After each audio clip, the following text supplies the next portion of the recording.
Okay, so we started adding new book records to the database using this form on the create page in the last lesson, and next up I want to start fetching those books so we can show them on the books page.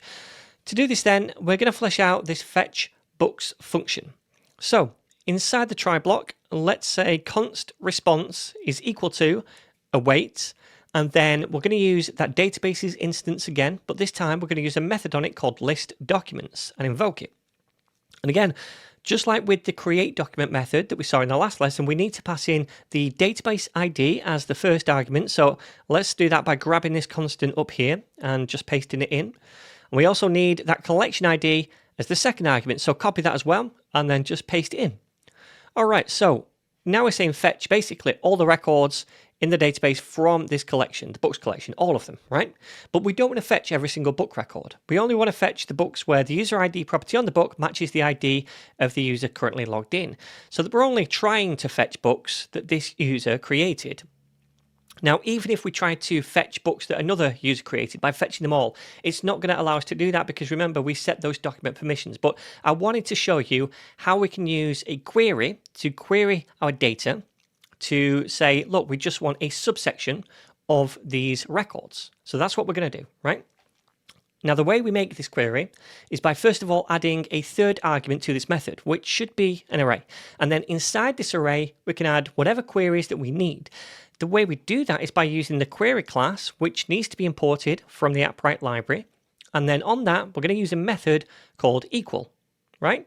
Now I'm using this method because I want to query documents where a property of that document is equal to a specific value. In our case, we want to query if the user ID property, which we pass in as the first argument right here, is going to be equal to the ID of the currently authenticated user on this application. So user.$ID, which we pass in as the second argument. And when these two values are equal, it adds that book record to the list of books that it tries to fetch. So now when it runs this method, it's going to grab all the book records in the collection where this condition is true. And it's going to return all those books to us inside an array, which is stored on a documents property on the response that we get back right here. Now what we need to do then is update the book state to be that array of books. So we can say set books, and then we just pass in response .documents to be the new value, which is all those books we just fetched. And actually below that, I'm also going to log the books to the console as well, just so we can see if they're being fetched correctly, because right now we're not going to list them on the page. We'll probably do that in the next lesson, but I want to see that these are getting fetched. All right, so now when this function runs, we're going to fetch all the user's books and we're going to store them in this book state, which we can then access throughout the application. So then, when do we want to run this function to fetch all of these books? Well, we want to do it as soon as the books provider component gets rendered, because we know when that happens, we're probably going to need to access those books at some point. So to do this, we can use the UseEffectHook, which I'm going to do right down below all the other functions somewhere. And remember, the UseEffectHook runs a function as soon as the component that it's in gets rendered. And then it can run again whenever any of its dependencies change in the future. So let's make this UseEffectHook and make sure it gets imported from React as well.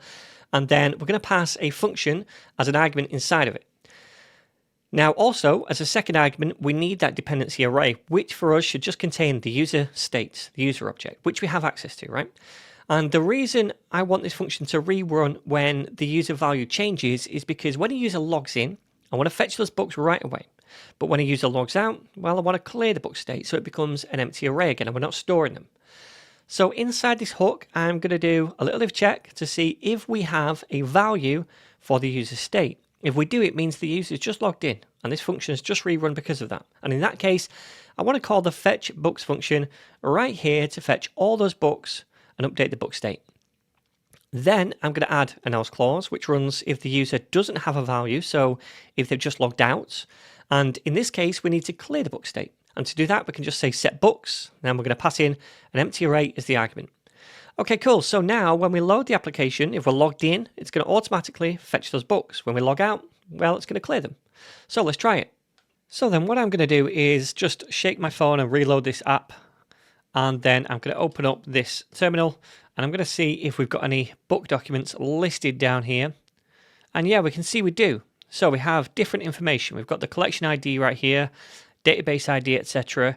And you can see we've got this thing right here where we have an author property, we have the value of that, and a description, and a title, and the user ID as well. So all of these things are being sent back to us. We have now that document. Now, there is only one document inside the collection at the moment, but what I'll do after this video ends is I'm just going to go to the create page and I'm going to add a bunch of different books so that we've got some more data to work with in the future. But at least now we've created this function, fetch books, to fetch the books that we need from Appwrite, from the database, using this method, list documents.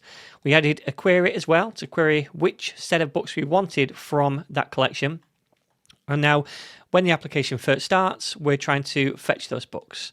And also when we log out, in fact, let's do that. If I go to the profile and log out, then it's going to reset those books. Okay, so if I now open this, we shouldn't actually see those, to be honest, because we don't log them anywhere. We only log the books up here when we try to fetch them. But now at least we know the books have been reset when we log out.